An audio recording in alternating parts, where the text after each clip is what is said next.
Video को like करें। ऐसे ही दवाओं से जुड़ी वीडियो देखने के लिए चैनल को सब्सक्राइब करें और नोटिफिकेशन पाने के लिए बेल आइकन को दबाकर ऑल नोटिफिकेशन पर क्लिक करें।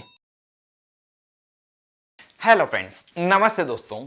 Adenosine injection anti arrhythmic class की एक दवा है जो वेसोडाइलेटर की तरह भी कार्य करती है। यह हमारे हृदय में एबनॉर्मल इलेक्ट्रिकल सिग्नल को ब्लॉक करके हृदय की धड़कन को नियमित करती है।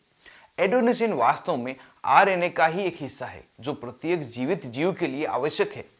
यह इंजेक्शन 3 मिलीग्राम प्रति 1 ml की स्ट्रेंथ में बनाया जाता है, जो 2 ml तथा 4 ml की वाइल तथा प्री फिल्ड सिरिंज पैकिंग में अवेलेबल है, जिसे अस्पताल में सिर्फ डॉक्टर की सलाह पर ही प्रयोग लिया जाता है।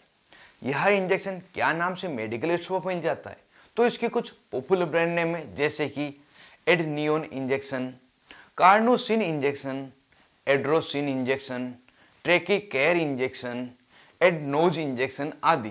और इन नाम के अलावा भी यदि यह इंजेक्शन आपको किसी अन्य नाम से अपने एरिया में मिले और उसका कंपोजिशन समान ही हो तो उसको भी आप खरीद सकते हैं। इन सब का एक जैसा ही असर होता है। अब जानते हैं इस इंजेक्शन को किन किन स्थितियों में डॉक्टर द्वारा प्रयोग लिया जाता है।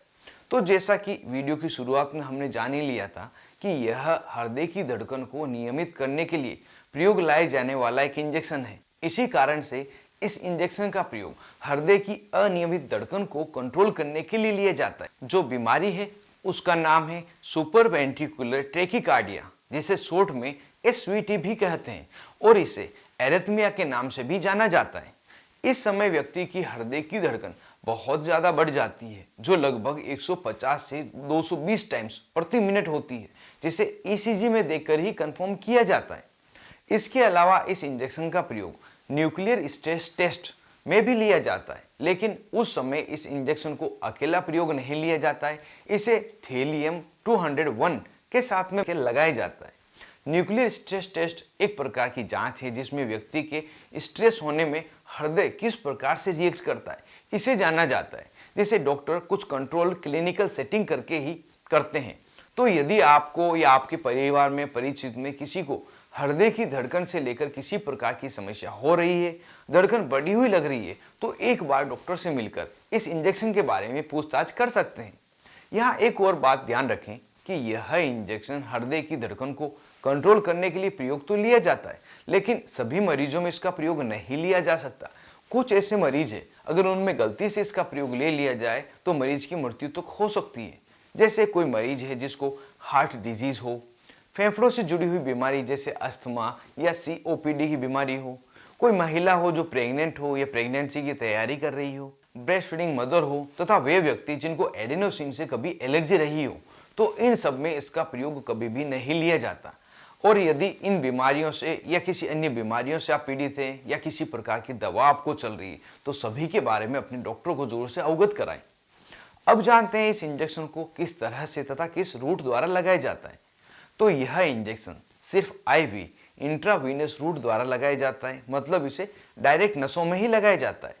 इस इंजेक्शन को एसवीटी बीमारी के लिए शुरुआती डोज में 6 मिलीग्राम से लगाकर 12 मिलीग्राम तक आवश्यकता के अनुसार लगाया जाता है, जिसे इस इंजेक्शन की एक्सट्रीम शॉर्ट लाइफ होने के कारण हार्ट के नज़दीक या डायरेक्ट हार्ट में जाने वाली नसों में ही लगाया जाता है। इस इंजेक्शन की प्रत्येक डोज के बाद 10 से 20 ml नॉर्मल सलाइन जो इन्फ्यूज़न है यह भी इंजेक्ट किया जाता है। और अगर इस इंजेक्शन को स्ट्रेस टेस्ट के लिए लिया जाए तो उस समय 0.14 मिलीग्राम प्रति केजी प्रति मिनट की स्पीड से 4 से 6 मिनट तक आवश्यकता के अनुसार लगाया जाता है। और यह सभी डॉक्टर द्वारा ही तय किया जाता है कि कितनी मात्रा लगानी है। यहाँ पर मैंने मात्र आपकी जानकारी के लिए बताया है। अब जान लेते हैं इस इंजेक्शन को लगाने पर मरीज में क्या क्या साइड इफेक्ट हो सकते हैं। तो पहले सबसे अधिक होने वाले कॉमनली होने वाले साइड इफेक्ट को जान लेते हैं। उसमें मरीज को चेस्ट में डिस्कम्फर्ट महसूस हो सकता है, सांस लेने में परेशानी हो सकती है, हल्का सिर दर्द होना, घबराहट होना, गले, गर्दन तथा जबड़े में दर्द तथा खिंचाव महसूस होना आदि। और कभी कभी रेयरली होने वाले साइड इफेक्ट्स में चेस्ट में दर्द रहना, कन्फ्यूजन होना, बैठकर अचानक खड़े होने में चक्कर आना, सिर भारी लगना, हार्ट रेट में बदलाव होना, हार्ट रेट का स्लो या फास्ट हो जाना, इसके अलावा पसीने का आना, थकान महसूस होना, कमजोरी लगना कुछ एलर्जिक रिएक्शन जैसे स्किन पर रैशेस हो जाना, खुजली चलना, सूजन आ जाना, चेहरे का लाल हो जाना, कुछ इस तरह की समस्या दिखाई देती है। अगर ये या इसके अलावा भी कोई दूसरे अनडिजायरेबल इफेक्ट आपको मिले तो तुरंत ही आप अपने डॉक्टर से संपर्क करें। तो इस तरह से आज के इस वीडियो में हमने हृदय गति को नियंत्रित करने वाले एक इंजेक्शन के बारे में जाना, जिसका प्रयोग डॉक्टर की एडवाइस पर तथा डॉक्टर के सुपरविजन में अस्पताल में ही लिया जाता है।